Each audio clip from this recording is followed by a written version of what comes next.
Lalu Allah memerintahkan malaikat ini, coba tanyakan kepadanya keajaiban apa yang ingin dia dapatkan. Pokoknya minta satu keajaiban, kata malaikat. Lalu si bapak ini akhirnya ya karena kasihan sama malaikatnya. Lucu ya. Ya karena kasihan sama malaikatnya, akhirnya si bapak bilang, ya sudah, saya pengen satu keajaiban kalau gitu. Nah, di dalam kisah kali ini saya akan mengkisahkan tentang makna sebuah keikhlasannya. Itulah sebabnya aku sangat mencintainya. Yang dia cari hanya aku, malaikat. Yang dia cari bukan apa-apa, yang dia cari bukan siapa-siapa, tapi yang dia cari hanya aku. Ya, kalau inginnya muncul, nggak usah ditolak. Nanti kalau Mas Jawir biasa begitu, nanti sering muncul nanti kemunafikan, Mas. Ya sudah, kalau misalnya ingin populer gitu ya, ya sudah dihadari, lalu matur sama Allah. Ya Allah. Nah, fana itu mengendorkan aku, dan itu nanti menjadi ikhlas.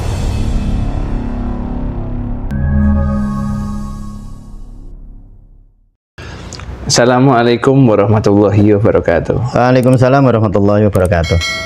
Kita kembali lagi nih, Mbah, tapi dengan program yang lain. Oh, program yang lain. Judulnya Ngasahi, Ngaji Kisah Sufi. Ya.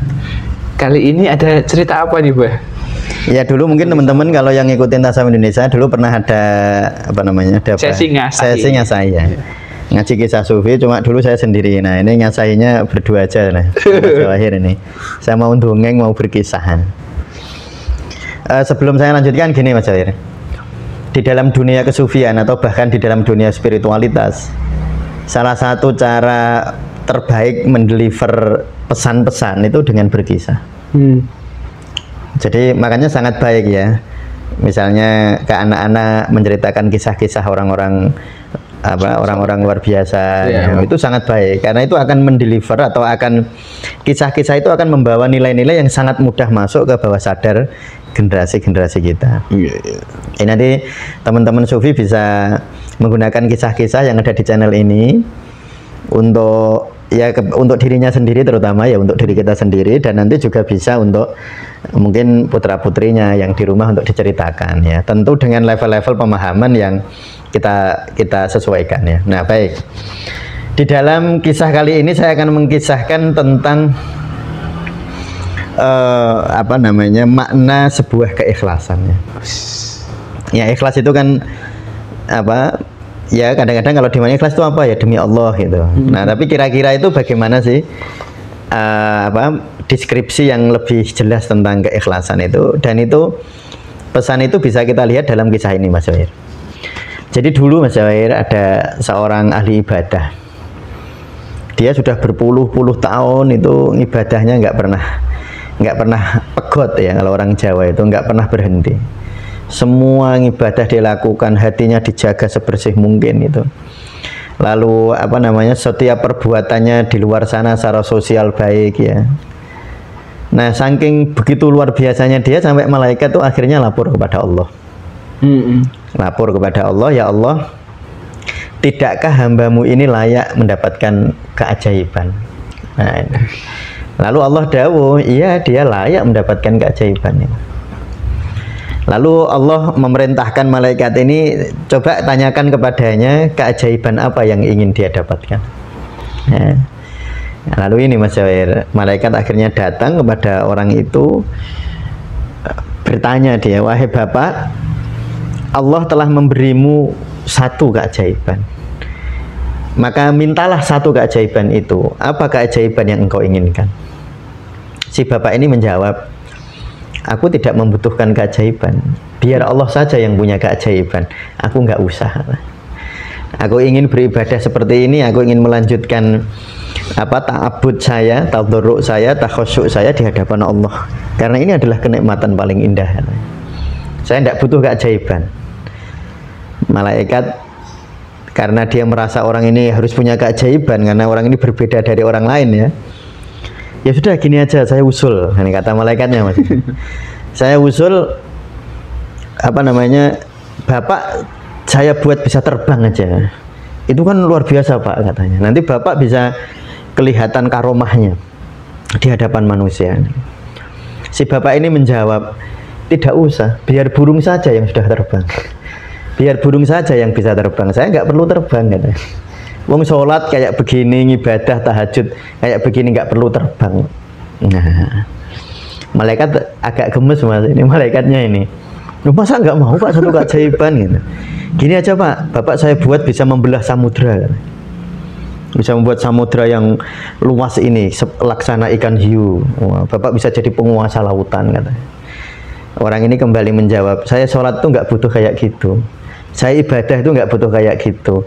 Ya sudah, biarkan saja yang bisa terbang, saya nggak usah. Mungkin aja biar bisa berenang ya Pak. Ya, oh ya, biarkan saja yang bisa berenang, saya nggak usah gitu. Malaikatnya gemes mas.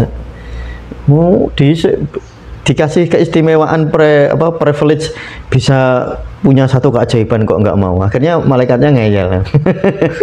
Namanya ini cerita. Pokoknya minta satu keajaiban kata malaikat. Lalu si bapak ini akhirnya ya karena kasihan sama malaikatnya. Sama malaikat. Lucu ya. Ya karena kasihan sama malaikatnya akhirnya si bapak bilang ya sudah saya pengen satu keajaiban kalau gitu. Nah malaikatnya marem dia, lego deh. Nah gitu toh Pak. Gitu. Dari tadi ditawarin nggak mau. Nah sekarang apa keajaiban yang bapak mau kata? Si bapak tadi menjawab yang nggak diduga sama malaikatnya. Malaikatnya kan mikirnya mungkin bisa terbang, mungkin bisa renang, mungkin bisa bisa membelah lautan, mungkin bisa jalan di atas air, gitu ya. Mungkin bayangannya malaikat. Kayak mungkin Mas Jaweri kalau ditawari gitu apa pengennya? Langsung semua gadis di muka bumi tertarik pada itu Mas ya. Keajaiban yang kira-kira itu yang diminta. Nah tapi ini yang diminta bapak ini tuh unik ya. Dia bilang begini, aku minta satu keajaiban, bahwa aku setiap hari bisa berbuat baik kepada semua orang yang menemuiku, tetapi aku tidak tahu bahwa itu perbuatan baik saya. Jadi mintanya kayak gitu Mas. Jadi minta aku berbuat baik tanpa aku tahu bahwa itu hasil perbuatan baik saya. Nah padahal kalau kita kan misalnya Mas Jawahir kan besok hari raya korban toh, kan pengen dicatat toh Mas. Pengennya iya sih. Iya kan, yang Mas Jawahir korban onta itu kan, wah kalau betul tulisannya warnanya merah. Gitu, onta. Kalau Mas Jawahir korban kerbau. Kerbau ya. Itu kan pengennya begitu. Karena kebanyakan kita kan kalau melakukan sesuatu perbuatan baik kan pengen dicatat dengan tinta emas kan. Ya jadi kita hampir semua perbuatan kita itu ada egonya. Nah cerita si bapak ini itu akhirnya malaikat itu, kok minta kayak gitu gitu. Masa mintanya begitu katanya. Lalu malaikat ini datang ke langit menghadap Allah. Ya Allah, si bapak tadi itu susah banget dimintai keajaiban, tak suruh minta satu keajaiban aja nggak mau ya Allah. Tapi akhirnya dia minta satu keajaiban katanya. Terus Allah dawuh apa keajaiban yang dia minta? Si bapak itu minta gini, ya Allah, dia ingin berbuat baik kepada banyak orang. Setiap orang yang dia temui, dia ingin berbuat baik kepadanya tanpa dia tahu bahwa itu perbuatan baiknya. Nah langsung Allah terus dawuh kepada malaikat, itulah sebabnya aku sangat mencintainya. Yang dia cari hanya aku malaikat. Yang dia cari bukan apa-apa, yang dia cari bukan siapa-siapa, tapi yang dia cari hanya aku. Itulah sebabnya aku sangat mencintainya. Nah itu loh Mas. Jadi kita itu kan kalau di dalam dunia tasawuf ada istilah fana ya. Iya. Fana itu kan meniadakan diri, menadiakan nafas. Jadi nanti ada istilah nafas ya. Jadi dalam dunia tasawuf itu ada istilah nafas, ada istilah kolab, ada istilah roh. Yeah. Nanti insya Allah ada kuliahnya nanti. Ini ya istilah-istilah ini akan kita ajarkan di hari Senin nanti. Tentang istilah-istilah nafas, kolab dan roh ini. Nah nafas itu rasa aku. Jadi Mas Jawahir merasa memiliki channel YouTube Tasawuf Indonesia, kan? Merasa aku itu, merasa aku memiliki gitu. Yeah. Sehingga misalnya di channel Tasawuf Indonesia ada yang mengkritik itu kan ada rasa nggak enaknya. Nah itu karena ada akunya itu. Nah fana itu mengendorkan aku, dan itu nanti menjadi ikhlas. Ikhlas itu karena kalau masih ada aku, masih ada ego, ya nggak bisa 100%. Nggak ikhlas itu artinya kan bersih Mas. Bersih, bahkan egonya sendiri nggak ada. Jadi berbuat baik itu bukan demi, kalau kita kan deminya banyak, demi kedudukan. Ya misalnya gini nih, kita ini buat podcast gini kayak gini nih, kan deminya banyak, demi popularitas mungkin ya toh.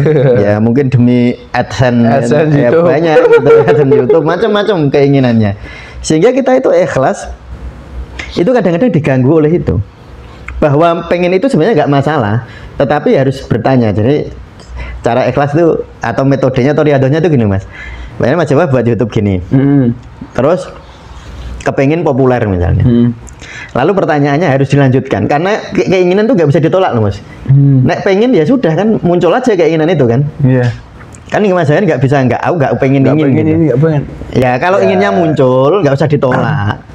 Nanti kalau Mas Jawir biasa begitu nanti sering muncul nanti kemunafikan mas. Ya sudah, kalau ingin misalnya ingin populer gitu ya, ya sudah dihadari, lalu matur sama Allah. Ya Allah, saya masih ingin populer. Nah itu melatih keikhlasan kayak gitu. Nah lalu ditanya lagi, misalnya suatu saat saya ini populer, apa populer ini buat apa sih populer gitu?